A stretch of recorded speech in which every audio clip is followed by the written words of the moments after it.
প্রিয় দর্শক, স্বাগত জানাচ্ছি আগামীর বাংলাদেশ অনুষ্ঠানে। আশা করি আপনারা ভালো আছেন, সুস্থ আছেন। আজকে আমাদের সঙ্গে অতিথি হিসেবে রয়েছেন ডাক্তার জাহেদুর রহমান, রাজনৈতিক বিশ্লেষক, এবং উনি নির্বাচন ব্যবস্থা সংস্কার কমিশনেরও একজন সদস্য। ডক্টর জাহিদ, আপনাকে স্বাগত। ধন্যবাদ আমাকে ডাকার জন্য। সংস্কার কমিশন হয়েছে এবং শেষ পর্যন্ত সুন্দর মতো এবং অনেকটা সময় মেনেই সুপারিশমালা জমা দিয়েছে। কি সংস্কার আপনারা করেছেন তার চেয়ে বড় হয়ে দেখা দিয়েছে বা গুরুত্ব পেয়েছে যে আপনারা শেষ পর্যন্ত কাজটি করতে পেরেছেন। এই বিষয়ে কিছু বলবেন আমাদের? আমি একটা কথা একটু স্পষ্টভাবে বলি, নির্বাচন ব্যবস্থা সংস্কার কমিশন যেটা আমি নিজে কাজ করেছি, মানে 3 মাসের কিছুটা বেশি সময় গেল। 3 মাস আমাদের বলা হয়েছিল, আমরা আসলে কাজ শুরু করেছি তাও শুরুতে না, অক্টোবরের শুরুতে না, মানে ফার্স্ট উইক চলে গেছে। এরকম একটা সংস্কার প্রস্তাবের উপরে ডিপেন্ড করে পরবর্তী আলোচনা হবে, সরকার রাজনৈতিক দলগুলোর সাথে আলোচনা করবেন এবং সেই ঐক্যমত্যের ভিত্তিতেই শেষ পর্যন্ত বাংলাদেশের নির্বাচন হবে। এটা কতটা ক্রিটিক্যাল, কতটা ইম্পর্টেন্ট। আরেকটা বিষয় সেটা ছিল নতুন বাংলাদেশ বিনির্মাণের যে কথা উঠছে বা নতুন রাজনৈতিক বন্দোবস্তের কথা উঠছে, এটা কিন্তু সবকিছু নির্ভর করছে সংস্কারের উপরে। এবং ওই আমরা যদি বেয়ার মিনিমামে আসি, যে ইলেকশনটাও নির্ভর করছে সংস্কার প্রস্তাব, পরবর্তী আলোচনা, তারপর ফাইনাল, যে সবচেয়ে ন্যূনতম যেটা। সো আমরা খুবই সতর্ক ছিলাম এবং এর জন্য সত্যিকার অর্থে আমরা প্রচন্ড চাপের মধ্য দিয়ে গেছি এই ডেডলাইনটা মিট করার জন্য। কারণ আমি একটু বলি, মানে অনেকের মনে হবে যে 3 মাস লাগবে কেন, 3.5 মাস লাগবে কেন। আপনি যখন একটা সংস্কার রাষ্ট্রীয়ভাবে প্রপোজ করেন, এটা একটা কমিশন, রাষ্ট্র গঠন করেছে এই কমিশনটা, তখন আপনি আপনার চিন্তা লিখে দিলে কিন্তু হবে না, সেটা আলাদা মাত্রা আছে। এটা আপনাকে বিভিন্ন স্টেক হোল্ডার্স, আমরা অনেকের সাথে বৈঠক করেছি, বিভিন্ন শ্রেণী পেশার মানুষের সাথে। আমাদের যে এত সচেতনতা রাজনীতি এবং নির্বাচন নিয়ে আমি না দেখলে বিশ্বাস করতাম না। আমরা বিবিএসকে দিয়ে একটা জরিপ করিয়েছি বাংলাদেশে, 46,000 হাউস হোল্ডে একটা সায়েন্টিফিক জরিপ হয়েছে আমাদের বিভিন্ন ইস্যুতে প্রশ্রয়। সো আমরা জনগণ কি চায় সেটাও তো জানতে হবে। আচ্ছা, আপনি ঢাকায় বসে বসে এটা করবেন, হলো না তো। আমরা ঢাকার বাইরে বিভাগীয় শহরগুলোতে গেছি। সো এই পুরো প্রসেসটা আমাদের এই সময়ের মধ্যে করতে হয়েছে। সো আমরা একটা প্রাথমিক প্রস্তাবনা তৈরি করেছি, সবার ইনপুট নিয়েছি, সেখান থেকে আবার যাচাই বাছাই করেছি, সব যোগ করে এটা করা। সো কাজটা আসলে অনেক বড় এবং আমরা সিরিয়াসলি চেয়েছি যাতে এটা নিয়ে অন্তত এই প্রশ্ন না আসে যে এই দেরির কারণে আলোচনা শুরু করতে দেরি হচ্ছে বা নির্বাচন পিছিয়ে যাচ্ছে। আমরা কি এটা বলতে পারি, সংবিধান সংস্কার কমিশন যে সুপারিশমালা দিয়েছে এবং আপনারা যে সুপারিশমালা দিয়েছেন ক্ল্যাশ করবে না? দু একটা জায়গায় ভিন্নতা থাকতে পারে। যেমন আমি এখনো ওনাদের পূর্ণাঙ্গ ইয়েটা পড়িনি। যেমন ধরুন, আমাদের সংবিধানে নির্বাচন কমিশন নিয়োগের জন্য আইন করার কথা বলা আছে, আর্টিকেল 118। আমরা কিন্তু একটা ভিন্ন জিনিস প্রপোজ করছি। ইনফ্যাক্ট আওয়ামী লীগ সরকার একটা নিয়োগ আইন করেছে, আমরা নির্বাচন কমিশনের জন্য একটা পূর্ণাঙ্গ আইন, আমরা এটা অনেকটুকুই তৈরি করে ফেলেছি। আমরা সরকারকে প্রপোজ করেছি যে আপনারা বাকিটা এই আউটলাইন মেলে হোক। সরকার চাইছেন যে এটা আমরাই করি, তো আমরা এটা করব। দু একটা জায়গায় মতভিন্নতা থাকতে পারে। তবে হ্যাঁ, গতকাল প্রধান উপদেষ্টার অফিসে আমরা যখন গেলাম, তখন আমাদের কাছে বলা হলো, প্রধান উপদেষ্টা স্বয়ং বলেছেন যে কিছু কিছু ক্ষেত্রে ওভারল্যাপিং আছে। সো ওনারা বলছেন যে আপনারা এখন বসে যাতে একটা ইউনিফর্মিটি হয়, এই জন্য আরেকটু সময় দেওয়া আছে। আমাদের পরামর্শ হয়ে গেছে, জাস্ট এখন এই কয়েকটা জিনিস যাতে আমরা বসে লিঙ্ক আপ বলতে পারি। প্রধান উপদেষ্টা বলেছে যেখানে যেখানে একটু ডিফারেন্সের জায়গা আছে সেগুলো আপনারা বসে ঠিক করে ফেলবেন।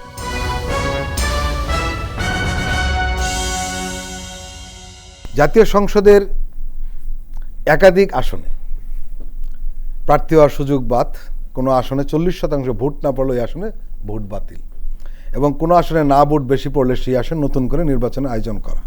এমন না ভোট আপনারা রাখছেন? নিশ্চয়ই রাখছি। আমি 3টা ব্যাপারে একটু বলি। সেটা হচ্ছে যে আমরা একাধিক আসনে, আমাদের অনেকের অবাক লাগবে হয়তো, একসময় ব্যারিয়ারই ছিল না, মানে এটার একটা ফান আছে। এরশাদের বিরুদ্ধে একবার নির্বাচনে, মানে এটা কিন্তু এক রাতেই নিয়ম করা হয়েছিল। হঠাৎ একটা সিদ্ধান্ত হয় যে 2 নেত্রী এরশাদের বিরুদ্ধে 150 আসনে ইলেকশন করবে। আমাদের কনস্টিটিউশনে কিন্তু আগে কোনো বারই ছিল না।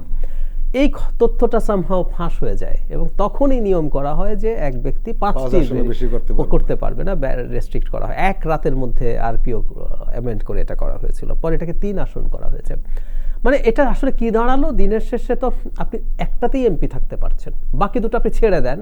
মানে আপনি এই যে প্রথম একটা ফেভার নেওয়ার চেষ্টা করেন যাতে আপনার 150 দ্রুত হতে পারে, এই চর্চাটা সুস্থ না। একটা দল, যে দলটা ক্ষমতায় আসতে চায়, সেই দলটা অবশ্যই তার সেই রকম ক্যান্ডিডেট থাকা উচিত বলে আমরা মনে করি এবং পৃথিবীর কোথাও এই নিয়মটা পরে কিন্তু ওই বাতিল হয়ে যাওয়া বা ছেড়ে দেওয়া আসনে কিন্তু আলাদা অন্যরকম ইলেকশন হয়, পুনর্নির্বাচন হয় এবং অন্য এমপি আসেন, কারণ প্রত্যেক কনস্টিটিউয়েন্সিতে তো দিনের শেষে একজন এমপি থাকবেন এবং একজন এমপি একটা কনস্টিটিউয়েন্সি। তখন কিন্তু আরেকটা সুযোগ তৈরি হয়, সেটা হলো যেহেতু তারাই ক্ষমতায় আসে তখন ওই আসনগুলোতে প্রভাব বিস্তার করতে পারে, বা এই যে যেহেতু ওনারা ক্ষমতায় চলেই গেছেন সুতরাং আমরা এখানে আসি, তো ওই যে ফ্রি কম্পিটিশনটা সেটা আসলে হয় না, সেই কারণে এটা নিয়ে বলেছে। আর 40%-এর ক্ষেত্রে এটা ইম্পর্টেন্ট, কারণ হলো একটা দেশে আমাদের মানে আমরা একটা তো আপনি তো আপনার নিয়ম কানুন করবেন আপনার জার্নির ওপর, আপনি যে জার্নির মধ্য দিয়ে যাচ্ছেন তাতে কি কি প্রবলেম আপনার দেশে হচ্ছে, কেউ কেউ বলে এটা কি কোথাও আছে, এটা খুব ভুল কথা। আপনার আমার প্রবলেম আমি সমাধান করব, ওই দেশে কি প্রবলেম আছে আমার দেশে তো আছে। সো 5% নিচে ভোট পেয়ে এমপি হওয়ার ঘটনা আমরা দেখেছি এই বিগত সরকারগুলোর সময়, সুতরাং এটা কোনো নির্বাচন হতে পারে না। সো টোটাল যে ভোটার তার 40%-এর নিচে যদি হয় এটাকে আসলে ভোট হয়েছে বলে আমরা মনে করব না। না ভোটের ক্ষেত্রে না ভোট বাংলাদেশে আগেও একবার এসেছিল, না ভোটটা আসলে অন্তত একটা ইম্পর্টেন্ট প্রয়োজন আছে। আমরা যখন স্টেক হোল্ডারদের সাথে কথা বলেছি, ধরুন বিনা প্রতিদ্বন্দ্বিতায় নির্বাচন, আমি আর সব যুক্তি সরিয়ে রাখি যে আপনি বাতিল করবেন কি করবেন না।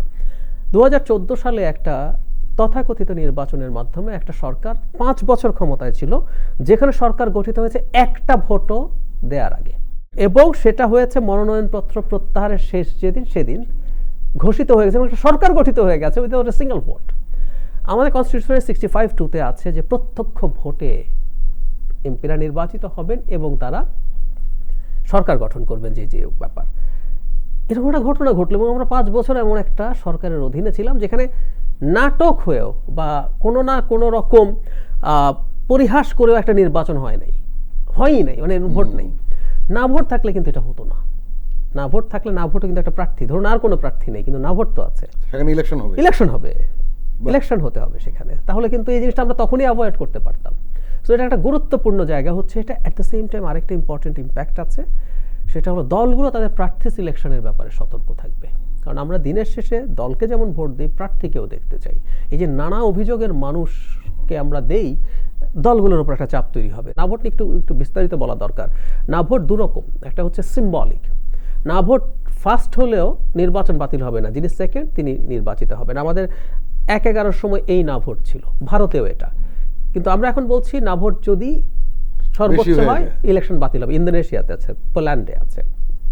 এখন এটাই হওয়া উচিত। আচ্ছা, যদি এটা নাও হয়, যদি তাত্ত্বিকভাবে বলছি, এটা যদি না ভোটটা ইটসেলফ কিন্তু একটা চাপ তৈরি করবে। আপনি জানেন কি না, মানে দর্শকরা হয়তো অনেকেই জানেন না, 2008 সালে না ভোটের চাইতে বেশি ভোট পেয়েছে 6টা দল। আমাদের 40টার মতো দল নির্বাচন করে, না ভোটের দিক থেকে সপ্তম হয়েছিল। সুতরাং রাজনৈতিক দলের চেহারা বেশি ছিল এবং সামনে এটা আরো বাড়তে পারে। সো যদি সিম্বলিকলিও থাকে, আপনি দেখবেন এটা দলের উপরে চাপ তৈরি করবে, বড় ধরনের চাপ তৈরি করবে, নিঃসন্দেহে। মানসিক চাপ তো বটেই। হ্যাঁ। তত্ত্বাবধায়ক সরকারের মেয়াদ আপনারা 4 মাস নির্ধারিত করেছেন এবং ইভিএম বাতিলের মতো সুপারিশ এসেছে সংস্কার কমিশনের প্রস্তাবে। মানে দুটো ব্যাপার, ইভিএম তো প্রশ্নই আসে না, এটা একটা সেটেলড ইস্যু। আমরা বহুদিন এটার বিরুদ্ধে কথা বলেছি, যদিও এখন প্রচুর প্রযুক্তি আছে যেগুলো দিয়ে সিকিউর করা যায়, কিন্তু ফর গডস সেক এটা যদি মানুষ অ্যাকসেপ্ট না করেন তাহলে আসলে এটা হতে পারে না, এটা হবে না। এমনকি আমরা বড় কোনো দেশ জাতীয় নির্বাচন করে, এটা ভারত ছাড়া আর ব্রাজিল এছাড়া আর কোনো উদাহরণও নেই। মানে ধরুন টেকনোলজির প্রশ্ন করছি, পৃথিবীতে সবচেয়ে টেকনোলজিক্যালি অ্যাডভান্স দেশ আমেরিকা বা ইউরোপের অনেক দেশও এটা নেই এবং অনেকে করেও পিছিয়ে গেছে। সো আমরা এটা কোনোভাবেই আসলে এটা ভবিষ্যতের জন্য ফেলে রাখা। জনগণ যদি কোনোদিন মনে করে যে আমাদের যথেষ্ট অ্যাডিকুয়েটলি স্ট্রং বা সিকিউর নির্বাচন হতে পারে সেদিন, এবং আমরা যদি নির্বাচন ব্যবস্থার উপরে রিলাই করতে পারে সেদিন, সো এটার প্রশ্নই আসে না। এই জন্য আমরা আসলে ইভিএম এ কোনোভাবেই ভোট করতে চাই না। তত্ত্বাবধায়ক সরকারের 4 মাসের ব্যাপারটা একটু যোগ করি, সেটা হলো নির্বাচন ব্যবস্থাটা যদি ঠিকঠাক মতো আমরা পরিচালিত করতে হয়, এখানে ইলেকশনের এই যে টাইম ফ্রেমটা আছে এটা আমরা কিছু ক্ষেত্রে বাড়ানোর প্রস্তাব করেছি। কেন আমি একটু বলি, ধরুন আপনি একটা হলফনামা দেন, হলফনামা দেওয়ার পরে এটা কিছু যাচাই বাছাই হয়, যাচাই বাছাই না খুব তাড়াহুড়োর মধ্যে হয়। আপনি একটু বেশি দিলে বরং এখানে মিথ্যা হলফনামা কেউ দিচ্ছে কিনা আপনি সেটা বের করতে পারেন, এবং মামলা অনেকে করে দেখা গেল দেরি করিয়ে দিচ্ছে। সো এই কাজগুলো আমরা আগেই শেষ করে ফেলতে চাচ্ছি, সেজন্য এখানে টাইমটা একটু বাড়বে। আরেকটা গুরুত্বপূর্ণ পরামর্শ আমরা দিয়েছি, আমরা এটা বাস্তবায়িত হোক, সেটা হচ্ছে নির্বাচনের পরও হলফনামা আবার বিস্তারিত যাচাই বাছাই। ইলেকশনের আগে আসলে এটা সহজ না। এবং কোনো পর্যায়ে যদি হলফনামার মধ্যে কোনো মিথ্যা তথ্য পাওয়া যায়, হলফনামা কিন্তু আপনি শপথ করে দেন, এটা আপনার এফিডেভিট, কোনো একটা মিথ্যা তথ্য যদি পাওয়া যায়, ধরুন আপনি 3 বছরের মাথায় প্রমাণিত হলো যে আপনি কোনো একটা সম্পদ গোপন করেছেন, আপনার তাৎক্ষণিকভাবে সংসদ সদস্য পদ বাতিল হয়ে যাবে। আমরা মনে করি, বিশ্বাস করি, এরকম 2-4টা যদি আপনি বাতিল করতে পারেন মিথ্যা হলফনামাকে, থাকলে তো কেউ মিথ্যা দিবে না, দেবে না। আমরা সেটা করবো। এবং শুধু সেটা না, এবার একটা খুঁট ছিল, সাইফুজ্জামান চৌধুরী সাহেব ওনার টোটাল সম্পদের মধ্যে উনি বিদেশে শত শত ফ্ল্যাট, মানে সংখ্যাটা 50-70 না, 500-700 ফ্ল্যাট উনি গোপন করেছেন। আমরা এবার আলাদা একটা কলাম করেছি, ওখানে এফিডেভিট আমরা নতুন করে দিয়েছি, যেখানে স্পষ্টভাবে বিদেশে থাকা সম্পদও আপনাকে উল্লেখ করতে হবে। আরেকটা বিষয় সেটা হলো, আপনারা সুপারিশ করেছেন যে জাতীয় সংসদ নির্বাচনের আগে স্থানীয় সরকার নির্বাচন করার যে সুপারিশটা করেছেন, এবং আপনারা বলেছেন যে আগে স্থানীয় সরকার নির্বাচন চায় 90% মানুষ। এটা মানুষ চায়, এটা মানুষ চায়, কিন্তু এখানে আমার একটা ব্যক্তিগত, এটা আমরা কমিশন সামষ্টিকভাবে নিয়েছি, বোঝেনি একটা কমিশন মানে কিন্তু সবাই সব ইস্যুতে একমত নয়, এটা সামষ্টিকভাবে এই সাজেশনটা এসছে। এটা মূলত আমাদের জনগণ এই ধরনের একটা চাওয়া আমরা দেখেছি, যে তত্ত্বাবধায়ক সরকার যেহেতু আসছে, তারা একটু সময় বাড়িয়ে দিয়ে সবগুলো নির্বাচন করে ফেলো। কারণ আমরা বলেছি আমরা শুধুমাত্র আমাদের চিন্তাই এখানে ইম্পোজ করতে চাইনি। এটা সত্য, আমরা বিভিন্ন জায়গায় গেছি এবং বিভিন্ন জায়গায় এই মতামতটা এসছে। আমাদের জরিপেও এই একই ধরনের, আমরা একটা জরিপ করিয়েছি বললাম, সেখানেও মোটামুটি একই ধরনের তথ্যই এসছে। আপনি এই নির্বাচন সংস্কার অনেকদিন ধরে জড়িত রয়েছেন, আপনি জানেন যে মানুষ কিন্তু চাচ্ছে যে স্থানীয় সরকারটা অত্যন্ত গুরুত্বপূর্ণ। আমাদের দেশে কখনোই এটা গুরুত্ব দেওয়া হয় নাই একদম।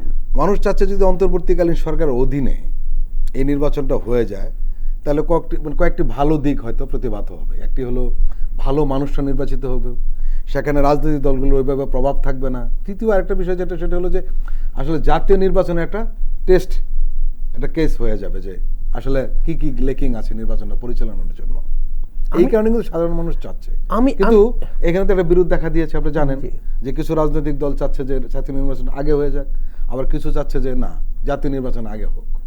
একটা ডেডলাইন তো আছে এই বছর। আমাদের প্রধান উপদেষ্টার কথা, আমি আর কারো কথা এখন আর গ্রহণ করছি না, ধরে নিলাম তার ভাষ্য মতে যদি যথেষ্ট সংস্কারে রাজি না হয়, তাহলে এই বছরের মধ্যে নির্বাচন হয়ে যাবে। উনি এটা নাকি আর বেশি নিয়ে আগাবেন না। এখন এই বছরের মধ্যে যদি নির্বাচন হয়ে যায়, আমার সবচেয়ে আশঙ্কার জায়গা যে আমরা পুলিশ বাহিনী কি যথেষ্ট প্রস্তুত যে আমরা এতগুলো স্থানীয় নির্বাচন, মানে উপজেলা ইউনিয়ন মেলালে তো এটা আসলে বছর বছর ধরে হওয়ার মতো, আমরা কয়েকটা লটে এই নির্বাচনগুলো হয়, এই প্রেশার নিয়ে এরপর ধরে নিলাম আমরা যদি কেউ না করে ডিসেম্বরের মধ্যে জাতীয় নির্বাচন, ইজ ইট পসিবল? আমার সন্দেহ হয়। কিন্তু আপনার সাথে আমি একমত, যেহেতু এটা টেস্ট করা দরকার আছে, সো বেশ কিছু নির্বাচন, আমি সবের কথা বলছি না, পুরো শেষ করার চাইতে বরং আপনি উপজেলা বা কিছু সিটি কর্পোরেশন, আগে কিন্তু এই কাজটা করতো, নির্বাচন কমিশনগুলো এসে সিটি কর্পোরেশন নির্বাচনগুলো করতো, আগে করতো জাতীয় নির্বাচন। কিছু নির্বাচন করতে হবে, এটাই আমি আপনার সাথে পুরোপুরি একমত। কিন্তু সব শেষ করার চাপ নেওয়ার মতো, বিশেষ করে পুলিশ বাহিনী, এটা খুবই ইম্পর্টেন্ট। আমাদের পুলিশ এখনো কি যথেষ্ট সেই চাপ নেওয়ার মতো পরিস্থিতিতে গেছে? কিন্তু টেস্ট করব, কিন্তু তাকে আবার অসীম চাপে ফেলে দেওয়াটাও ঠিক হবে কিনা সেটা ব্যাপার আছে। ডক্টর জাহিদ, নতুন ভোটার তালিকা হচ্ছে, আপনি কি মনে করেন এটা চূড়ান্ত কতদিন লাগতে পারে? এখানে দুটো ব্যাপার আছে। ভোটার তালিকা তো আসলে চূড়ান্ত হওয়া খুব সহজ, কিন্তু এই নির্বাচন কমিশন যেটা বলেছেন আমি তাদেরকে সমর্থন করি, যে যেহেতু দীর্ঘদিন ভোট ছিল না এবং এই জিনিসগুলো নিয়ে নানা রকম কারসাজির অভিযোগ আছে, ফলে তারা এবার আবার বাড়ি বাড়ি গিয়ে 20 তারিখ থেকে যাওয়ার কথা বাড়ি বাড়ি গিয়ে তারা ভোটার তালিকা করবেন, সবকিছু ভেরিফাই করবেন। এবার ভোটার তালিকা আরেকটা জটিলতা আছে, আমি একটু বলতেই চাই। আমরা এটা জানি, আমাদের চেয়ারম্যানের সাথে চিফ অ্যাডভাইজার বসেছেন, আমাদের কাছে আগেও এই বার্তা এসছে, এবং আমরাও, আমি আপনার অনুষ্ঠানেও বলেছি, প্রবাসী ভোটার নিয়ে কিন্তু আমরা এই ভোট নিয়ে খুবই সিরিয়াস। সো প্রবাসী ভোটারদেরকে ভোটার তালিকায় যারা অন্তর্ভুক্ত নন, এমনকি শুধু সেটা না, অনেকের ন্যাশনাল আইডি কার্ডও নেই, এটা আছে। আমাদের এক সময় কিন্তু পাসপোর্ট করার সময় এনআইডি লাগতো না, এখন লাগছে। তো আগে অনেকে পাসপোর্ট করে চলে যেতে পেরেছেন, তার হয়তো এনআইডি ছিল না, এদেরকে ইনক্লুড করার কিন্তু একটা জটিলতা আছে। সুতরাং এটা আসলে একটু বেশি সময় নেবে আমার মনে হয়। এমনি সাধারণত বাড়ি বাড়ি গিয়ে করলেও 3 মাসের মধ্যে পুরো হালনাগাদ করার সুযোগ আছে, কিন্তু এটা আরেকটু বেশি সময় এবার লাগবে, কারণ প্রবাসীদেরকে ইনক্লুড করাতে আমরা চাই, এবং আমাদের প্রধান উপদেষ্টা এই ব্যাপারটা খুবই সিরিয়াস। তাহলে আমরা কি ধরে নিতে পারি এরকম একটা আনুমানিক সময় যে চলতি বছরের মাঝামাঝি, এর আগে হচ্ছে না, চূড়ান্তটা হচ্ছে না, কঠিন হবে। এই সংবিধানের কিছু মৌলিক প্রস্তাব এসছে, আমরা কিছু কিছু জেনেছি, কিন্তু এমন কিছু এসছে মানুষ যেগুলো আসলে ভাবতে পারেনি যে এই ধরনের পরিবর্তন আসতে পারে। আপনার কি মনে হয়েছে যে আপনি যেহেতু টোটালটা দেখেছেন, আপনি আমাদেরকে উল্লেখ করবেন যে মৌলিক কোন বিষয়গুলো এখানে এসছে এবং যেগুলো আমরা মানুষের জন্য খুব কাজে লাগবে, মানুষ এখানে সমর্থন করছে এরকম। ধন্যবাদ, এটা খুবই ইম্পর্টেন্ট এবং ইন্টারেস্টিং। আমার ব্যক্তিগত আগ্রহের জায়গা আছে, আমি বলেছি, লেখালেখি করেছি সংবিধান নিয়ে, এবং সংবিধান সংশোধন কমিটি নাগরিক সমাজে যে মতামতের জন্য যাদেরকে ডেকেছিল এর মধ্যে আমিও ছিলাম। সো আমি আমার মতামত দিয়ে এসেছি এবং খুব ইন্টারেস্টিংলি আমি দেখছি অনেকেই এগুলো দিয়েছেন, কিন্তু অনেক কিছুই সেই রকম তার সাথে ম্যাচ করে। এর মধ্যে খুবই গুরুত্বপূর্ণ কয়েকটা যদি আমি বলতে চাই, যেমন তত্ত্বাবধায়ক সরকার তো ফিরিয়ে আনার কথা আছে, এটা আমাদের জনসাধারণের মধ্যে প্রচলিত, কিন্তু যেটা সবচেয়ে গুরুত্বপূর্ণ পরিবর্তন বলে আমি মনে করি, এটাই সবচেয়ে বড় পরিবর্তন, সেটা হচ্ছে একটা সাংবিধানিক কাউন্সিল, কনস্টিটিউশনাল কাউন্সিল গঠন করার কথা আছে। আমি নিজে এটাকে আমি এভাবে বলেছিলাম, কনস্টিটিউশনাল কমিশন। রাষ্ট্রপতি এবং প্রধানমন্ত্রীর ক্ষমতার ভারসাম্যের আলাপ যখন আমরা করছিলাম, তখন আমরা বলছিলাম কেউ কেউ রাষ্ট্রপতির হাতে এটা দিয়ে দাও, এটাও ঘুরে ফিরে একটা ব্যক্তির হাতে চলে যায়। ইনফ্যাক্ট শ্রীলঙ্কায় এটা আছে, আমি শ্রীলঙ্কার মডেলটা পছন্দ করি, আমি তাদের কাছে শ্রীলঙ্কার মডেলটা প্রপোজও করে এসেছিলাম, যদিও তারা যে স্ট্রাকচার বলেছে পুরোপুরি সেটার সাথে যায় না। কিন্তু এখানে ব্যাপারটা হচ্ছে এইরকম যে একটা কাউন্সিল হবেন, তারা যেটা প্রপোজ করছেন, জাতীয় সাংবিধানিক কাউন্সিল নাম দেওয়া, ওখানে প্রেসিডেন্ট থাকবেন, প্রধানমন্ত্রী থাকবেন, বিরোধী দলীয় নেত্রী থাকবেন, স্পিকার থাকবেন, দুটো হাউস, আমি ওই জায়গায় আসবো, ওনারা কিন্তু একটা উচ্চ কক্ষের কথাও বলেছেন, 2 হাউসের স্পিকাররা থাকবেন, অন্য একটা পার্টির থাকবেন, ডেপুটি স্পিকাররা থাকবেন, এবং ডেপুটি স্পিকার কিন্তু ওনারা বিরোধী দল প্রপোজ করছে, সো ওই দুইজন কিন্তু আবার বিরোধী দলের মানুষ। এটা মিলে একটা কাউন্সিল দেশের সব গুরুত্বপূর্ণ পদে, সেটা সুপ্রিম কোর্টের বিচারক, সেটা নির্বাচন কমিশনার, সেটা দুর্নীতি দমন কমিশন, সেটা মিলিটারি চিফ, এগুলো একজন ব্যক্তি চাইলেন করে ফেলবো, এই জায়গাটার সিরিয়াস ব্যারিয়ার তৈরি হবে। এটা ওখানে আলোচনা হবে, শেষ পর্যন্ত যদি ঐক্যমত্যে না আসা যায়, ভোটাভুটির মাধ্যমে এটা ফাইনালাইজড হবে। সো একটা দুর্দান্ত চেক অ্যান্ড ব্যালেন্স তৈরি হতে পারে। এটা বারবার বলছে শ্রীলঙ্কায় ছিল, এবং শ্রীলঙ্কায় যেসব সরকার স্বৈরাচারী হতে চেয়েছে তারা ওটা বাতিল করতে চাইতো সবসময়, মানে এটা আপনাকে স্বৈরাচারী হওয়া থেকে আসলে ঠেকানোর চেষ্টা করে। সো এটা একটা খুব বড় পরিবর্তন। তাদের একটা পরিবর্তনের সাথে আমি আসলে খুব একমত নই। 70 অনুচ্ছেদ নিয়ে আমরা প্রায় বলেছিলাম যে স্ট্রাকচারে করা, তারা কিন্তু এটাকে একেবারে অনাস্থা ভোটেও নিয়ে এসছেন। তো এটা আনতে আমি দ্বিমত করি, কারণ এতে সরকারের স্থায়িত্বে সমস্যা হবে। উচ্চকক্ষ তারা যেভাবে প্রপোজ করছেন, আমিও সত্য তো থাকা উচিত কি উচিত না, উচিত, কিন্তু ওনারা 70-এর ক্ষেত্রে যেটা করেছেন, আমাদের মনে হচ্ছে কিছু কারেকশন, হ্যাঁ কারেকশন, মানে ওই যে বিশেষ করে অনাস্থা, ওনারা অনাস্থাতেও এটা রাখতে চাইছেন। এটা আমি অনাস্থা হলে কিন্তু আবার ওই কেনাবেচা শুরু হবে, ঘোড়া কেনাবেচা, যেটা বলা হয় ঘোড়া কেনাবেচা, হর্স রাইডিং। সো এই জিনিসটা আমি ব্যক্তিগতভাবে সমর্থন করি না, এবং এটা নিয়ে এটার আলাপ আলোচনা হলে আমি আবারও এটা বলবো। উচ্চকক্ষের আলাপ এসছে, এবং যেভাবে আমরা চেয়েছিলাম অনেকেই ঠিক সেভাবেই হয়েছে। সেটা হচ্ছে এরকম যে আমাদের দর্শকরা নিশ্চয়ই জানেন যে সংখ্যানুপাতিক নির্বাচন নিয়ে একটা আলাপ আছে, এবং একটা উদাহরণ যথেষ্ট প্রমাণ করার জন্য যে কেন সংখ্যানুপাতিক দরকার। 2008 সালের নির্বাচনে বিএনপি 31% ভোট পেয়েছে, আমি ভুল না করে থাকলে, তারা সিট পেয়েছে 32 বা 33টা। জাতীয় পার্টি 27টা সিট পেয়েছে, সে পপুলার পার্টি ভোট পেয়েছে 7%, হ্যাঁ, বিএনপির 1/4 এরকম, কিন্তু সিট প্রায় সমান। ফলে যেটা হলো যে ভোটকে আমরা বিবেচনায় নিচ্ছি না। তাই কেউ কেউ বলছিলেন যে লোয়ার হাউসেও এটা হোক, কিন্তু এতে বিপদ যেটা হচ্ছে, ওতে সরকার গঠিত হবে না। তখন আমরা একটা সমাধান এভাবে ভাবছিলাম, লোয়ার হাউসে এটা হোক, এখন যে সিস্টেম আছে এটাকে ফার্স্ট পাস দ্য পোস্ট বলে, FPTP বলে সংক্ষেপে, এভাবে হলে সরকার গঠিত হয়ে গেল। কিন্তু আপার হাউসে এই প্রপোর্শনাল রিপ্রেজেন্টেশনটা হবে। আমি একটা এক্সাম্পল দিয়ে বোঝাই। ধরুন 35% ভোট পেয়ে একটা দল সরকার গঠন করলো, সে 160টা সিট পেল, সরকার হয়ে গেল, স্টেবল সরকার। কিন্তু 35%-এর জন্য আপার হাউসে ইনফ্যাক্ট ওনারা 105টা প্রপোজ করছেন, 5টা হলো রাষ্ট্রপতির ইচ্ছে, আর 100টা, আমরা 100টার ক্ষেত্রে যদি ধরি তাহলে 35% 35টা সিট পাচ্ছেন। ওনার কিন্তু সংখ্যাগরিষ্ঠতা হলো না, ওনার 51 সিট লাগবে। ফলে কিছু কিছু বিল যেগুলো সবচেয়ে বেশি গুরুত্বপূর্ণ, অনেকগুলো লোয়ার হাউসে পাস হলেই হয়ে যাবে, কিন্তু কিছু কিছু, আমি একটা উদাহরণ দিই, যেমন আমার সাজেশন ছিল যেসব আইন মানবাধিকার বা আমাদের সংবিধানের ফান্ডামেন্টাল রাইটসের সাথে জড়িত, মত প্রকাশের স্বাধীনতা একটা ফান্ডামেন্টাল রাইটস, ফলে ডিজিটাল সিকিউরিটি অ্যাক্টের মতো আইন 2 হাউসে পাস হতে হবে। তাহলে আপনি কিন্তু খেয়াল করে দেখেন, একটা দল লোয়ার হাউসে তার সংখ্যাগরিষ্ঠতা সে পাস করে দিল, আপার হাউসে কিন্তু তাকে অন্য দলের 16 জনকে, এই যে 35 সিট যদি পায়, 16 জনকে কনভিন্স করতে হবে, অন্য কয়েকটা দলকে কনভিন্স করতে হবে। তখন ওই দলগুলো বলতে পারে, এই যে তুমি এগুলো লিখেছো, এগুলো তো নিবর্তনমূলক, এগুলো চেঞ্জ করো, তারপর আমি পাস করব। এভাবে কিন্তু এখানে কিন্তু আরেকটা সুযোগ তৈরি হয়, সেটি হলো যে নিম্ন কক্ষে যদি কারোর প্রতিনিধি নাও থাকে, উচ্চ কক্ষে কিন্তু থাকার একটা সুযোগ, খুব সুযোগ। 10% ভোট পেয়ে আপনি একটা সিটও পান নাই, হতে পারে, কিন্তু 10%-এর জন্য আপনি আপার হাউসে 10টা সিট পেয়ে যাবেন। এবং এখানে যেটা বলা হয়েছে যে যেহেতু এগুলো সিলেক্টেড, এগুলো আপনি আগে একটা লিস্ট দিয়ে দেবেন, এর মধ্যে আপনি বিভিন্ন মানুষজন যারা নির্বাচনী রাজনীতির মধ্যে, বাংলাদেশের নির্বাচনী রাজনীতি বা আমাদের এই অঞ্চলে এটা খুবই টাফ কাজ, অনেকে কন্ট্রিবিউট করতে পারে সোসাইটিতে, কিন্তু ওই কাজটা আবার সবার জন্য ফিট না। সো ওই জায়গায় আপনি ওই মানুষগুলোকে আনতে পারেন, এবং তখন আপনি এই যে উনি একটা ফ্যাক্টর হলেন 10টা সিট নিয়ে, তখন কিন্তু তার বড় কাছে, ধরনের factor। হ্যাঁ, তো আপনাকে তার কাছে যেতে হবে, তাকে কনভিন্স করার চেষ্টা করতে হবে।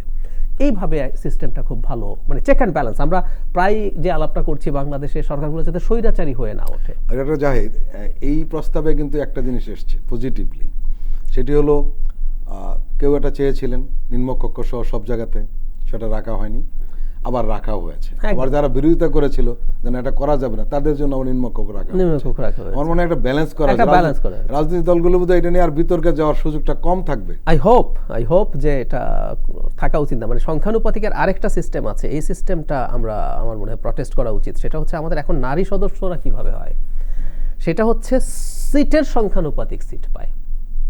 এখন 50টা সিট আছে, কোনো দল যদি ধরুন 300-র মধ্যে 1/5 সিট পায়, 1/5 সিট মানে 60টা, তাহলে উনি 10টা সিট পাবেন, ভোট না, 10টা সিট পাবেন নারীর। এটা যদি হয় এটা অর্থহীন। যদি সংসদের আসন অনুযায়ী বন্টন হয়, এটা অর্থহীন। আমরা ভোটের পার্সেন্টেজের প্রপোর্শন হতে হবে, তাহলেই আসলে সবকিছু মিলে একটা ব্যালেন্স দিয়ে 100 এখন তো নারীদের দেওয়ার কথা বলা হচ্ছে। এটা একটু অন্য ফর্মের, অন্য স্ট্রাকচারে। 100 মানে সেক্ষেত্রে সিট যদি 400 প্রপোজাল সংবিধান সংশোধন কমিশন দিয়েছে, এটা আমাদের অংশ না, তারপর আমরাও এটার সাথে অ্যাগ্রি করেছি। সেটা হলো এরকম, নারীদের আসলে এইভাবে 50 জন আপনি দিলেন, সিলেক্টেড মানুষ নির্বাচন করেননি। মানে আমরা উইমেন এম্পাওয়ারমেন্ট নিয়ে যদি কথা বলি, এতে তো এটা হয় না। আচ্ছা, এখন একটা অপশন কেউ বলেছেন যে সাম পার্সেন্টেজ নারীকে নমিনেশন দিতে হবে। এখন আপনি দিলেন ধরুন 25% নারীকে নমিনেশন দিতেই হবে। তখন দলগুলো কি করবে জানেন? ওই নারীদেরকে এমন সব সিটে তারা নমিনেশন দিবেন দায়সারা, যদি তারা মানতেও হয়, যেখানে ওনারা জিতবেন না। ফলে নারী আসলে কাগজে কলমে হলো না। এখন যেটা সাজেশন সেটা হচ্ছে 1/4, আমরা এইভাবে বলি রোটেশনাল। আপনি লটারি করে 100টা সিট এবার নিলেন, 400 সংসদ যদি হয়, 400 আসনের। এই টার্ম, এই 100টাতে যত দল বা স্বতন্ত্র নারীই হতে হবে। পরের ইলেকশনে এটার মধ্যে আর নারীর জন্য সংখ্যা, এটা পরের অন্য 100, তৃতীয়বার আরও 100, চতুর্থ, মানে 4বারে আপনি সব সিটের মধ্যে একজন করে নারীকে ডিরেক্ট ভোটে নির্বাচিত পাবেন। এবং 5 বছরে তিনি যদি তার গ্রাউন্ড তৈরি করতে পারেন, উনি কিন্তু বেরিয়ে আসতে পারবে। ঠিক আছে, আমরা আপনাকে এক টার্ম আমরা আপনাকে প্রোটেকশন দিলাম, এরপরে এবার কিন্তু আর নাই। এবার আপনি এখানে যদি নিজে থেকে দাঁড়িয়ে করতে পারেন, করুন। এই হচ্ছে আইডিয়া আর কি। এখানে কিন্তু একটা বিরাট সুযোগ তৈরি হচ্ছে, কারণ বাকি 300 আসনে তো নারী প্রার্থী হতে পারছে। হ্যাঁ, পারছে। ওটা এই 100 আসনে কিন্তু পুরুষ প্রার্থী হতে পারছে না। ওইটা ফ্রি টু অল, ওই বাকি 300 ফ্রি টু অল, যাকে ইচ্ছা তাকে দেবেন। এর মানে হলো যে নারীদের এখানে অনেক আসনে জিতে চলে আসার একটা সুযোগ তৈরি হয়েছে। 100 তো জিতবেই, আর বাকি যদি 50টা, তাহলে তো 150, হ্যাঁ 50, হ্যাঁ একটা বিশাল অঙ্ক দাঁড়াবে। নিঃসন্দেহে এটা একটা বড় ধরনের এগ্রেসিভ যদি একটা রাজনৈতিক দল। এবং আমাদের দল থেকে আমাদের দল না, মানে আমাদের কমিশন থেকে আমরা শুধু সংসদ না, আমরা ইয়ের ক্ষেত্রেও, মানে স্থানীয় সরকারের ক্ষেত্রেও এই রোটেশন, মানে ওই যে সদস্য আছে, সদস্যরা এরকম রোটেশনাল হবেন, একই রকম নিয়ে প্রপোজ করেছে ডক্টর জাহিদ। 400 আসনে কিন্তু আরেকটা নতুন ধরনের কাজ তৈরি হলো, কারণ এই আসনগুলো তো পুনর্বিন্যাস করতে হবে। নিশ্চয়ই অনেক বড় ব্যাপার কিন্তু, এবং আপনি জানেন এই আসন পুনর্বিন্যাস নিয়ে কিন্তু বড় ধরনের রাজনৈতিক খেলাধুলা হয়। যেহেতু অন্তর্বর্তীকালীন সরকার, আমরা আশা করি সেই খেলাধুলাটা হবে না, কিন্তু সময় লাগবে না? সময় লাগবে। এবং শুধু সেটা না, আমি আমাদের কাজের একটা গুরুত্বপূর্ণ জায়গা বলি, সেটা হচ্ছে আমরা একটা ডিলিমিটেশন কমিশনের প্রস্তাব করেছি। আমাদের পৃথিবীর অনেক দেশে এটা যেহেতু জটিল কাজ, ইভেন এটা আমাদের এখন সাংবিধানিকভাবে নির্বাচন কমিশনের অধীনে আছে। আমরা এই বড় কাজটা, মানে আপনি যখন একটা ডিলিমিটেশন করেন, আমি একটা উদাহরণ দিই, সেটা হচ্ছে আমাদের একটা অদ্ভুত ঘটনা আছে। সারা পৃথিবীর নিয়ম এটা যে আপনি একটা বেস ধরবেন, তার 5% মোর লেস করে আপনি আসলে সংসদীয় আসন ঠিক করবেন। বাংলাদেশে সবচেয়ে কম যে আসনগুলোতে ভোটার আছে, কম বেশি কয়েকটা সিট আছে, 2 লাখের আশপাশে, 5-7টা সিট আছে, কম বেশি 2 লাখ। আমাদের অ্যাভারেজ হলো 3.5 থেকে 4 লাখ। কিন্তু বাংলাদেশে 7 লাখ মানুষেরও সিট আছে, ভোটারের, সাভারের এখানে যে সিটটা বাংলাদেশের সবচেয়ে বড়। তো এই যে এত হিউজ ডিফারেন্স, এটা তো একটা প্রবলেম। সো ডিলিমিটেশন একটা মারাত্মক এক্সপার্ট কাজ। ওখানে জনসংখ্যাবিদ, ভূগোলবিদ, এরকম নানা রকম মানুষকে নিয়ে আপনি আসলে একটা করেন এবং আমরা প্রপোজ করেছি। এটা এখন না, যদি 400 নাও হয়ে 300-রও তো আসলে পুনর্বিন্যাস হতে হবে। 8 সালের পুনর্বিন্যাস নিয়ে সিরিয়াস প্রশ্ন আছে, তো রাজনৈতিক উদ্দেশ্যে করা হয়েছে। সুতরাং এটাও একটা আলাদা কমিশনের মাধ্যমে যাতে নিউট্রালি করা হয়, আমরা সেটা প্রপোজ করেছি। নাহলে বিতর্ক হবেই। জাস্ট একটা অংশ জুড়ে দেয়া বা চেঞ্জ করাতে অনেক এদিক অনেক সেদিক কিছু হয়ে যায়, অনেক কিছু হয়ে হয়ে যায়। এটা বিরাট গুরুত্বপূর্ণ। আমরা কিন্তু এটার গুরুত্ব ওইভাবে বুঝি নাই। প্রিয় দর্শক, আমরা এখন একটি বিরতি নিচ্ছি, আমরা এক্ষুনি ফিরছি, আপনারা আমাদের সঙ্গেই থাকুন।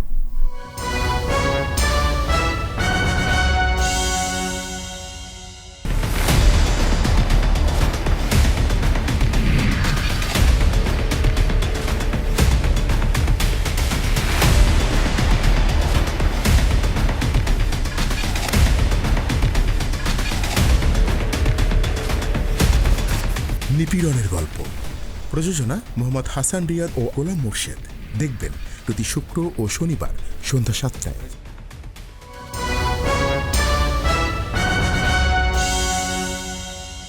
প্রিয় দর্শক, আবারও স্বাগত আগামীর বাংলাদেশ অনুষ্ঠানে।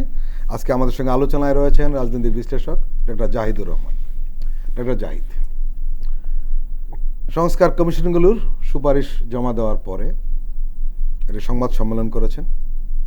সেখানে উপস্থিত ছিলেন 3জন উপদেষ্টা এবং প্রধান উপদেষ্টা, প্রধান প্রেস সেক্রেটারি। সেখানে তারা জানিয়েছেন যে সংস্কার কমিশনগুলোর সুপারিশ নিয়ে রাজনৈতিক দলগুলোর সঙ্গে আলোচনা ফেব্রুয়ারিতেই শুরু হবে। শেষ হবে কবে? আমি খুব বেশি সময় লাগবে বলে মনে হয় না, যদি রিগারাসলি করা হয়। দ্যাট ইম্পর্টেন্ট, এবং এটা রিগারাস হওয়া দরকার। আমি আমার জায়গা থেকে আমার সাজেশন হচ্ছে এরকম যে নতুন একটা কমিশন তৈরি হচ্ছে, আবার ঐক্যমত্য কমিশন। সেটা হচ্ছে আমাদের প্রথম তৈরি হওয়া 6টা কমিশনের চেয়ারম্যানরা থাকবেন, যেটার আবার চেয়ারপারসন থাকবেন আমাদের প্রধান উপদেষ্টা। আমি ধারণা করি উনি 2-3টা বা 5টা ওনার সুবিধা মতো শুরু করবেন উনি। কিন্তু এই 6 সদস্যর যে কমিশন, তারা আসলে আলোচনা করবেন এবং এটা একটা সিরিয়াস ধরনের আলোচনা হওয়া দরকার। আপনি কম সময়ের মধ্যে দরকার ডে লং আপনি এক এক এজেন্ডা, এক ইস্যু ধরে আলোচনা করতে থাকেন সবাইকে নিয়ে, প্রয়োজনে দীর্ঘ সময়, এবং দলগুলোকেও ওইটা এনশিওর করতে হবে। সেটা যদি হয়, আমার কাছে মনে হয় 2 সপ্তাহ সময় যথেষ্টের বেশি হবে। আবারও বলছি, এটা আপনি কতটুকু সময় নিয়ে করবেন। 6 মাসেও হবে না যদি আপনার মিটিংগুলো অনেক পরে পরে হয়, এবং ওই ইন্টেন্সিভ যদি না হয়, আসলে এটা খুব এফেক্টিভ হবে না। 2 সপ্তাহের মধ্যে ভালো আলোচনা একটা বিষয় এখানে একটু সংক্ষিপ্ত করার সুযোগ রয়েছে। সেটি হলো যে সবগুলি সংস্কার কমিশনের ব্যাপারে রাজনৈতিক দলগুলো কিন্তু সুপারিশ দিয়েছে, জি, এবং যেগুলো আপনারা গ্রহণ করেছেন বা তাদের সাথে মিলে গিয়েছে, জি, সেগুলো তো আলোচনার দরকার নেই। সেগুলো দরকার নেই, এক্স্যাক্টলি। কিন্তু তারপর সবাই যদি আসে, ধরুন এখন সবার তো সারসংক্ষেপ আছে, প্রত্যেকটা কমিশন তাদের একটা সারসংক্ষেপ, আর একটা তো বিস্তারিত রিপোর্টে যেটা হয়েছে আমরা এখন কি ছিল, কেন এটা পছন্দ করছি না, কেন নতুন প্র্যাকটিস পৃথিবীতে কি আছে, সবকিছু। সো ওটা দরকার নেই। সো সারসংক্ষেপটা আসলো একদম ধরে আপনি এই ধরুন নির্বাচন ব্যবস্থা সংস্কার কমিশন, এটা নির্বাচন কমিশন নিয়ে এই পয়েন্ট, সব দল আছে, এটা আছে, কার কি আপত্তি আছে, কেন আছে, এবং তখন চেয়ারম্যানরা যুক্তি দেবেন কেন তারা এটা চান। এবং যদি কনভিন্সড হয়, এটা কিন্তু এনগেজমেন্ট, 2 পক্ষই কনভিন্সড হতে পারে। আমাদের দিক থেকে যে সুপারিশ হয়েছে, রাজনৈতিক দলের কাছ থেকে শুনে কনভিন্সড হতে পারে যে না, তাহলে এটা না থাকাই উচিত হবে, বা থাকা উচিত হবে, বা একটু মডিফাই করে। ধরুন না ভোট নিয়ে, আচ্ছা না ভোট না, আমি না ভোট মানেই না, হতে পারে। আবার হতে পারে না, প্লিজ ওই যে ভোট আবার হবে ওটা বাদ দেন, সিম্বলিকলি থাকুক। ঠিক আছে, তাহলে মডিফিকেশন সবাই মিলে যদি ঠিক হয়, ওইটুকু তো আসলাম। সো এইভাবে কোনো কিছু বাদ হতে পারে, কোনো কিছু মডিফিকেশন চাওয়া হতে পারে। এর মানে এই না যে না ভোটে হলে জিতে গেলে যে মডিফিকেশন করে কিন্তু সবই রাখা সম্ভব। অ্যাটিটিউডটা ভালো থাকে। এই যে 40%-এর ব্যাপার আছে, এটা 40% না 35% না 30% হবে, এসব।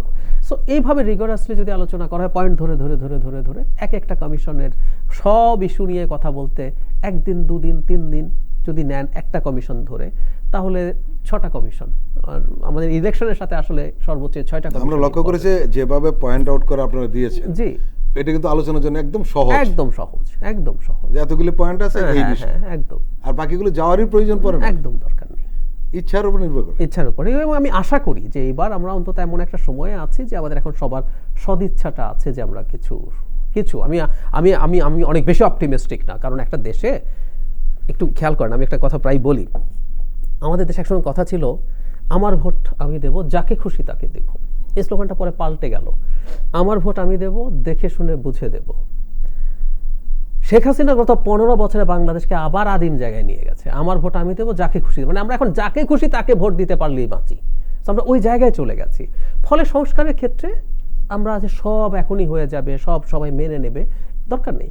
সবাই খোলা মন নিয়ে আসি, যতটা সম্ভব করি, এবং ভবিষ্যতের একটা কমিটমেন্ট আমি যেন থাকি। এবং আমি একটা জিনিস মনে করি ফরিদ ভাই, সিরিয়াসলি, ধরুন আজকে অনেক সংস্কার যেগুলো আমরা জনগণ মনে করছে ভালো কিন্তু করা হয় নাই, দেশে যদি আবার ওই নির্বাচন থাকে, এগুলো হবে একদিন। কারণ জনগণ তাকে চার্জ করবে, তুমি এটা করো নাই, আমি কিন্তু তোমাকে এবার ভোট দেবো না। আরেকটা যে বিরোধী দল আছে সে বলবে আমি কিন্তু তোমার এই সংস্কার করছি, আমাকে ভোট দাও। এভাবেই তখন যারা ক্ষমতায় আছে তারা বলবে না, আমাকে তো এটা না করলে হচ্ছে না, সো সেইটা করবে। ফাইনালি সেই কথা, ডেমোক্রেসি কিন্তু এইভাবে, ভোটাধিকারটা মেইন। একদম। এই প্রতিবেদন জমা দেওয়ার পরে প্রধান উপদেষ্টা নিঃসন্দেহে খুশি হয়েছেন, কারণ ওনার একটা বড় ধরনের দায়িত্ব ছিল এই বিষয়টা তার হাতে আসা। উনি সংস্কার কমিশনদেরকে ধন্যবাদ জানিয়েছেন এবং উনি বলেছেন এটা শুধু আনুষ্ঠানিকতা নয়, এটা একটি ঐতিহাসিক মুহূর্ত। বহু রকমের কমিটি হয়, রিপোর্ট আসে, গ্রহণ করে আনুষ্ঠানিকতা পালন করি। আজকের ঘটনাটা ইতিহাসের অংশ থাকবে, আমরা তাই মনে করি। আপনি কি মনে করেন? আমি চাই ইতিহাসের অংশ হয়ে থাকুক। আমি এখনই এটা ইতিহাসের অংশ হয়েছে আমি পুরোপুরি মনে করি না। প্রথম কথাটা হচ্ছে আমি আশা করি, বিশ্বাস করি যে রিপোর্টগুলো জমা হয়েছে, 4টা রিপোর্ট জমা হয়েছে, আরও 2টো 31 তারিখের মধ্যে হবে। 2টো কমিশন, বিচার এবং জনপ্রশাসন, তারা সময় নিয়েছেন। কাজগুলো ভালো হয়েছে আমি বিশ্বাস করি, কিন্তু ওই যে বললাম এটা ইতিহাসের অংশ আসলে তখন আমরা বলতে পারবো যখন আমরা সবাই বসে একসাথে সিগনিফিক্যান্ট নাম্বার সংস্কারের আমরা নিতে পারবো, সেটা তখন ঐতিহাসিক। আর এই কাজটা ঐতিহাসিক এই অর্থে প্রধান উপদেষ্টা যেটা বলেছেন এই কারণে যে একটা পাথওয়ে তৈরি হয়ে গেল, মানে আমরা এখন এই রাস্তায় হাঁটার দায়িত্ব। এই কমিশনের রিপোর্টগুলো কিন্তু তুলনা করেছেন, এটা একটা হাইওয়ে তৈরি হয়েছে। এখন ইটস আওয়ার ডিসিশন, আমরা এখানে হাঁটবো কিনা, মানে যাবো কিনা, কত বেগে যাব, এগুলো আমাদের উপর। সেই অর্থে এটা অবশ্যই একটা ঐতিহাসিক মুহূর্ত আমি বিশ্বাস করি। উনি আরেকটি কথা বলেছেন যে ইতিহাসের প্রবাহ থেকেই কমিশনগুলো সৃষ্টি হয়েছে, এটি ধ্বংসপ্রাপ্ত জাতির হঠাৎ পুনরুত্থান হয়েছে। আমার প্রশ্ন হলো, এবং আপনি বলেন ইতিহাসে একটা পথ তৈরি হয়েছে, এই পথে না হেঁটে রাজনৈতিক দলগুলো কি পারবে? খুবই খুবই ভালো প্রশ্ন, এবং আমি মনে করি পারবে না। অন্তত রাজনৈতিক দলগুলোকে তো শিখতে হবে, মানে এই পথে না হেঁটে কি হয়েছে গত 15 বছর, যথেষ্টের বেশি একটা দল অকল্পনীয় রকম টাকা লুট করেছে, সে টাকা দিয়ে যে কাউকে কিনে নিতে পেরেছে, দেশের প্রতিটা প্রতিষ্ঠান দখল করেছে। নট অনলি দ্যাট, অত্যন্ত পাওয়ারফুল একটা প্রতিবেশী দেশ ভারত তার সর্বস্ব দিয়ে তাকে টিকিয়ে রাখার চেষ্টা করেছে, বাট হয়নি, পারা যায় নাই শেষ পর্যন্ত। এবং পতনটা এমন পতন, মানে পৃথিবীর ইতিহাসে স্বৈর শাসক 2-1 পালানোর ইতিহাস আছে, একটা দল গোটাটা পালিয়ে গেছে, তার সাথে সংযুক্ত মসজিদ কমিটি, মসজিদের ইমাম সহ পালিয়ে গেছে। এইরকম পতন পৃথিবী আসলে প্রত্যক্ষ করে নাই। সোজা সাপটা কথা, আমরা তো একটা স্বৈরাচার এরশাদের পতন দেখেছি, কি হয়েছিল? পুলিশ পালিয়ে গিয়েছিল, তারা তো এরশাদের কিচ্ছু না, উনিও পালিয়ে যান নাই, উনি জেলে ছিলেন এবং এরপর বেরিয়ে জাতীয় পার্টির রীতিমতো একটা ফ্যাক্টর হয়েছে বাংলাদেশের রাজনীতিতে, আর ওনারা পচে শেষ হয়ে গেছেন। সো ওই রাজপথে হাঁটতে হবে, এবং আমি বিশ্বাস করি প্রত্যেকটা রাজনৈতিক দল এই লার্নিংটা তারা নিয়েছেন, এবং আমি লক্ষণ দেখছি তারা যেটা নিয়েছেন। সো উপায় নেই, আমাদের আর কোনো উপায়। ডক্টর জাহিদ, আপনাকে একটা ব্যক্তিগতভাবে একটা প্রশ্ন করব, সেটি হলো, প্রশ্ন করার কারণটা হলো আপনি এই প্রক্রিয়ার সঙ্গে জড়িয়ে রয়েছেন। আপনাকে যদি আমি এইভাবে বলি যে এই সংস্কারের ব্যাপারে রাজনৈতিক দলগুলোকে আপনি কিছু বলবেন, তাহলে কি বলবেন? আমি বলবো সংস্কার পেইনফুল, সংস্কার জিনিসটাই পেইনফুল, কোনো উপায় নেই। ধরুন একটা উদাহরণ দিই, আমার কমিশন দিয়েই, আমরা নির্বাচন কমিশনের জন্য একটা আলাদা কর্মকর্তার সার্ভিস তৈরি করার সাজেশন দিয়েছি। নির্বাচন কমিশনে প্রশাসন থেকে কোনো লোক একজনও আসবে না, সচিব, অতিরিক্ত সচিব, যুগ্ম সচিব প্রচুর ওখানে ভরে আছে, একটা কমিশনে কেউ থাকবে না। বিচার বিভাগে যেমন একটা জুডিশিয়াল সার্ভিস আছে, এরকম একটা সার্ভিস হবে, এটার মধ্যে আর কেউ আসবে না। তো এটা যখন করবেন, শুধু সেটা না, আমরা বলেছি রিটার্নিং অফিসার নির্বাচন কমিশনের কর্মকর্তাদেরকে প্রায়োরিটি দিতে হবে, না হলে শুধু প্রশাসন না অন্য ক্যাডারও দেওয়া যাবে। আগে শুধু প্রশাসন ক্যাডার থাকতো, চর্চা ছিল আমাদের তো জাস্ট ডিসিরা, এখন পর্যন্ত যত নির্বাচনের রিটার্নিং অফিসার জাস্ট ডিসি, এটা হবে না। এই সংস্কার যখন করবেন জনগণের ভালো হবে, কিন্তু যারা প্রশাসন আছেন তাদের তো ভালো লাগবে না হয়তো, ওই ক্যাডারটা যদি পুরো সরিয়ে ফেলা হয়। সো সংস্কার পেইনফুল। আবার রাজনৈতিক দলেরও তো কিছু ট্রান্সপারেন্সি আমরা চাচ্ছি, সুতরাং তারও তো একটু চাপ পড়বে। সো সংস্কার একটা পেইনফুল প্রসেস, এই পেইনটা মেনে নিতে হবে দেশ জাতির কল্যাণ, এমনকি তাদেরও ভবিষ্যৎ কল্যাণের জন্য। সো দলগুলোর কাছে আমার এক্সপেকটেশন হচ্ছে শেখ হাসিনার পতন এবং পলায়নের পর যে বাংলাদেশ আমরা গড়ে তুলতে চাই, আমাদের যতটা বেশি সম্ভব রিফর্ম, আমি আবার এটাও মনে করি কেউ কনভিন্স না হয়ে ঘাট ধরে কতগুলো অর্ডিন্যান্স জারি করে রিফর্ম করে ফেলবে, এগুলো কোনোটা টেকসই হবে না। সো তারাই কনভিন্স হতে হবে, সরকার যখন তাদের সাথে বসবে তারা খোলা মন নিয়ে বসবেন যে আমি যতটা সম্ভব সংস্কার অ্যাকোমোডেট করি, ভবিষ্যতে দেশের জন্য ভালো এবং এটা রাজনৈতিক দলের জন্য ভালো হবে। ডাক্তার জাহিদুর রহমান, আপনি আমাদের দীর্ঘ সময় দিলেন, আপনাকে আন্তরিক ধন্যবাদ। আপনাকেও ধন্যবাদ। প্রিয় দর্শক, আজকের অনুষ্ঠান আমরা এখানেই শেষ করছি। আপনারা ভালো থাকবেন, সুস্থ থাকবেন। আল্লাহ হাফেজ।